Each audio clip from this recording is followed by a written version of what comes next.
اس مقدس کتاب پہ ہاتھ رکھ کے جو بھی میڈیا کی وساطت سے اس قوم سے آج کہوں گا، سچ کہوں گا، تاکہ میں نے پہلے بھی کہا آج حالات اس ملک میں ایسے ہو گئے ہیں کہ ہمیں قرآن پاک کے اوپر ہاتھ رکھ کے قسم دینی پڑ رہی ہے۔ یہ کبھی میرا پی اے نہیں تھا، یہ پاکستان تحریک انصاف کا ایک ورکر تھا، گریڈ 4 کی نوکری مل گئی ہے،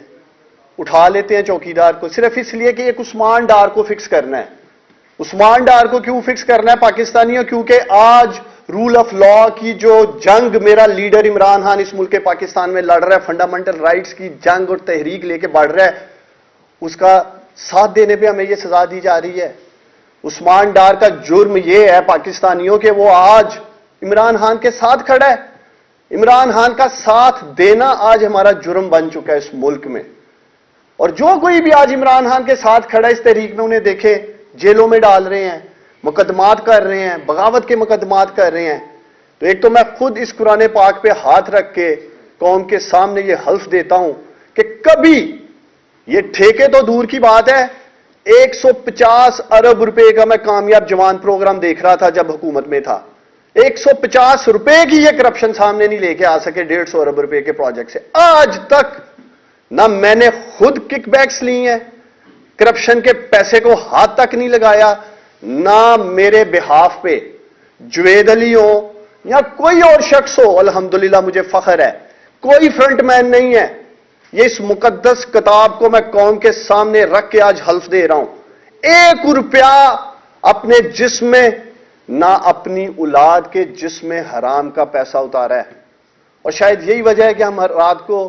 سکون کی نیند سو سکتے ہیں۔ کبھی ٹیکس پیئر کے پیسے کو ہاتھ نہیں لگایا۔ بطور ایس اے پی ایم دیکھیں، یہ 40-45 ایس اے پی ایم اس حکومت میں ہیں، لاکھوں روپے کا ایک ایس اے پی ایم پڑتا ہے، تنخواہ نہیں لی، گاڑیاں نہیں لی، بطور ایس اے پی ایم جتنی ٹریولنگ تھی الحمدللہ اپنی جیب سے کرتا تھا، اس سوچ سے کرتا تھا کہ یہ ملک جو قرضوں کے بوجھ تلے دبا ہے، چلے میرے خاندان کا، عثمان ڈار کے خاندان کا، یہ جو کہتے ہیں 2 لاکھ 2.5 لاکھ روپیہ فی پاکستانی قرض چڑھ چکا ہے، اس لیے ٹیکس پیئر کے اوپر بوجھ نہیں بڑھا خزانے پہ۔ آج اس کا انعام یہ دیا جا رہا ہے عثمان ڈار کو، اور عثمان ڈار جیسے کئی لوگوں کو یہ پیغام اس ملک میں دیا جا رہا ہے، پاکستانیوں کے ایماندار لوگوں کی ضرورت نہیں ہے اس ملک میں بھائی، اس ملک میں کرپٹ لوگ چاہیے، ایسے لوگ چاہیے جن کی آڈیوز بنائیں، ویڈیوز بنائیں، کمپرومائز لوگ چاہیے، ان کا گلا دبا سکیں، من پسند بیانات لے سکیں۔ مجھ سے کیا ایکسپیکٹ کرتے ہیں؟ یہی ایکسپیکٹ کرتے ہیں نا کہ میں عمران خان کا ساتھ چھوڑ دوں، عمران خان کے خلاف چلا جاؤں، پی ٹی آئی سے غداری کروں، عمران خان سے غداری کروں، اور جو یہ چیز جوید کی شکل میں میرے اوپر کرپشن کے الزامات لگا کر مجھے پھنسانا چاہتے تھے، یا مجھے جو بھی ان کے ارادے ہیں، اللہ الحق ہے۔ جوید کو میں اس لیے پوری قوم کے سامنے خراج تحسین پیش کرتا ہوں کہ آج اس نے ہمت پکڑی ہے اور قوم کے سامنے سچ رکھا ہے۔ جو لوگ کرپشن کرتے ہیں ان کے ملازمین کے اکاؤنٹوں میں سے کروڑوں اربوں روپے پکڑے جاتے ہیں، جس طرح اس ملک کے وزیر اعظم شہباز شریف کے مالی کو ڈرائیور کے اکاؤنٹوں میں سے پاکستانیوں اربوں روپے پکڑے گئے تھے۔ میں سوال اٹھاتا ہوں، کیا عثمان ڈار کے کک کے اکاؤنٹ سے کروڑوں روپے پکڑے گئے ہیں؟ کیا عثمان ڈار کے ڈرائیور کے اکاؤنٹ سے کروڑوں روپے پکڑے گئے ہیں یا اربوں روپے پکڑے گئے ہیں؟ وہ کرپشن کر رہا تھا۔ کیا میرے مالی کے اکاؤنٹ سے کوئی پیسہ نکل آیا ہے، یا میری اپنی بینک سٹیٹمنٹ ہو، جوید علی کی بینک سٹیٹمنٹ ہو؟ کیوں اس طرح سے کریکٹر اسیسینیشن کی جا رہی ہے، کردار کشی کی جا رہی ہے؟ اس لیے کہ اس ملک کو ایماندار شخص کی ضرورت نہیں ہے۔ اسی طرح میرے لیڈر عمران خان کی کردار کشی کی جا رہی ہے، کبھی اس کا توشاہانہ لے لیتے ہیں، کبھی فارن فنڈنگ لے لیتے ہیں۔ ایک ہی مقصد ہے، ایک ہی مشن ہے پاکستانیوں، کہ کسی طریقے ثابت کر دیں کہ عمران خان بھی ہماری طرح چور ڈاکو لٹیرا ہے۔ یہ ثابت کرنا چاہتے ہیں توشاہانہ سے کہ ہم تو چور ڈاکو لٹیرے ہیں ہی، کہ ہم نے حرام کے پیسے سے ایون فیلڈز بنایا، سرے مل بنایا، رائمنڈ مل کی دیواریں کھڑی کی، تو عمران خان بھی پاکستانی ہمارے جیسا ہی ہے۔ یہ امپورٹڈ لٹیرے اس ملک میں آج ثابت کرنا چاہتے ہیں۔ تو میں میڈیا کی وساطت سے چیف جسٹس آف پاکستان سے نہایت ادب سے مخاطب ہوں۔ چیف جسٹس صاحب، میری آپ سے ہمبل سبمیشن ہے، آپ میرے کیس پہ سو موٹو نوٹس لیں اور میں میڈیا کی وساطت سے یہ اپیل کرتا ہوں ڈی جی اینٹی کرپشن سے، میرا مقدمہ اوپن میڈیا کے سامنے چلایا جائے، میرا مقدمہ سیالکوٹ کے عظیم لوگوں کی عدالت میں چلایا جائے، اوپن مجھے ننگا کرے میں نے جو لوٹ مار کی ہے، میری کرپشن کو سیالکوٹ کے لوگوں کے سامنے لائیں، اور میں میڈیا کے وساطت سے یہ وعدہ کرتا ہوں اگر میں نے کرپشن کیا مجھے وہاں ہی الٹا لٹکا دیں، پھانسی دے دیں مجھے سیالکوٹ کے کسی چوک میں، لیکن خدا را یہ نہ کریں، یہ ڈرامے نہ اس ملک میں کریں کہ لوگوں کو اٹھا لیں، ان سے جعلی بیانات دلائیں۔ سوال میں اٹھاتا ہوں ڈی پی او سیالکوٹ جو ذیشان ہے اس وقت، ڈی سی جو سیالکوٹ میں بیٹھے عدنان محمود ایوان ہے، میں D P O D C Sialkot سے پوچھتا ہوں کیا ان کے پاس اس کے سوالات کا جواب ہے؟ کیا ڈی پی او سیالکوٹ بتائے گا کہ اس کے ساتھ کس نے تشدد کیا؟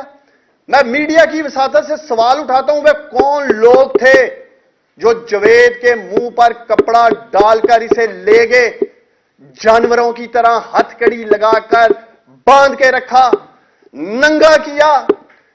ٹھنڈے فرش کے اوپر لٹایا، اسے سیدھا لٹایا، الٹا لٹایا، پھر بھی بات نہیں بنی، اور پھر کہا کہ تمہاری بیوی کو بلائیں گے، بچے کو بلائیں گے، بیوی کو ننگا کریں گے، ویڈیو بنائیں گے، تصویریں کھینچیں گے، تمہارے بچوں کو الیکٹرک شاک دیں گے۔ کیا میں سوال اٹھاتا ہوں کہ اس دن کے لیے ہمارے آباء و اجداد نے، ہمارے فاؤنڈنگ فادرز، علامہ اقبال، قائد اعظم نے، ہمارے بزرگوں کی قربانیوں نے اس پاکستان کے لیے جدوجہد کی تھی کہ آج ہمیں اپنے ہی ملک میں ٹارچر کیا جا رہا ہے، تشدد کا نشانہ بنایا جا رہا ہے، ذہنی ٹارچر دینے کی کوشش کر رہے ہیں۔ میں سوال اٹھاتا ہوں کہ وہ شخص جس نے کرپشن نہیں کی اس کو عدالتوں میں بھیجا جا رہا ہے، کٹہرے میں کھڑا کیا جا رہا ہے، عبوری ضمانتیں لے کے باہر ہیں۔ جرم کیا ہے کہ ایمانداری کے ساتھ ملک کی خدمت کرنے کی کوشش کی ہے، ایمانداری کے ساتھ سیالکوٹ میں پروجیکٹس لا کے سیالکوٹ کو بہتر کرنے کی کوشش کی ہے، اور سب سے بڑھ کے اپنے لیڈر عمران خان کا ساتھ دے رہے ہیں، ہٹ نہیں رہے ہیں۔ اس بات کی یہ ہمیں سزا دے رہے ہیں۔ تو میں جو 2-3 سوالات اٹھائے ہیں، میں اس لیے چیف جسٹس آف پاکستان سے اپیل کر رہا ہوں کہ یہ کیس سنا جانا چاہیے، یہ پاکستان کے آنے والے مستقبل کی ڈائریکشن سیٹ کرے گا، یہ کیس میں آپ سب سے وعدہ کرتا ہوں، اس لیے کہ اس کے ساتھ جو ہوا جوید کے ساتھ، اور اس کی جان کو خطرہ ہے، اس کو تھریٹس آ رہے ہیں، اس کی فیملی کو تھریٹس آ رہے ہیں۔ چیف جسٹس صاحب آپ سو موٹو نوٹس لیں اور اس کی فیملی کو پروٹیکشن دیں، جوید کو پروٹیکشن ملنی چاہیے۔ آج اس نے ہمت حوصلہ کر کے جو اس کے ساتھ ہوا میڈیا کی وساطت سے قوم کے سامنے رکھا ہے، آج اس کو خطرہ ہے۔ تو ہم پورا پوچھتے رہیں گے کہ وہ کون لوگ تھے جو جوید کے منہ پہ کپڑا ڈال کر کدھر لے کے گئے، اور وہ کون تھا جو جوید سے پوچھتا تھا، کمرے میں انٹر ہوتا تھا، سارے خاموش ہو جاتے تھے، بڑے صاحب آ گئے ہیں، بڑے صاحب۔ یہ بڑے صاحب کون تھے؟ یہ سپریم کورٹ آف پاکستان میں چیف جسٹس صاحب ہم جاننا چاہتے ہیں کہ آپ بلائیں، مجھے بلائیں، جوید کو بلائیں، ڈی پی او سیالکوٹ کو بلائیں، ڈی سی کو بلائیں، ان تمام اہلکاروں کو بلائیں، ایجوکیشن ڈپارٹمنٹ کے سی او کو بلائیں سیالکوٹ میں، ایجوکیشن ڈپارٹمنٹ کے محکمے کے لوگوں کو بلائیں، اور انہیں پوچھیں آپ کو کہاں بلایا جاتا تھا۔ وہ آپ کو بتائیں گے کہ اس کی انکوائری کے لیے وہ کس جگہ جاتے تھے اور ان کو کیوں ہراساں کیا جاتا تھا۔ وہ سکول سرٹیفکیٹ جس کی یہ 8ویں کی بات کر رہے ہیں، اس کے مالک کو کس نے خوف و ہراساں کیا، وہ مالک بھی میڈیا پہ آئے گا۔ اس مالک نے جا کے اینٹی کرپشن کی عدالت میں بیان دیا ہے کہ جوید کا جو سرٹیفکیٹ ہے وہ ٹھیک ہے، اس وجہ سے اس کی بیل ہوئی ہے۔ تو مجھے ایک عثمان ڈار کو فکس کرنے کے لیے سیالکوٹ میں ایسے خوف و ہراساں پھیلا رکھا ہے، لوگ اٹھا رہے ہیں، لوگوں کو تھریٹ دے رہے ہیں، او بھائی ویسے ہی اندر ڈال دیں، ہم تو ویسے ہی جیل پر ہوتے ریک میں اندر جانا چاہتے ہیں۔ لیکن یہ جو راستہ اختیار انہوں نے کیا ہے، ہر محاذ پر قانونی اور آئینی جنگ لڑیں گے۔ میرا لیڈر عمران خان اسی نظام کو ایکسپوز کر رہا ہے، اسی نظام کو جو حقیقی آزادی کی بات کرتا ہے عمران خان، وہ اسی گلے سڑے فرسودہ جکڑے ہوئے نظام کے خلاف جنگ لڑ رہا ہے، جس کا آج مجھے سامنے دیگر پاکستانیوں کو سامنا ہے اور جاوید جیسے شخص کو سامنا ہے.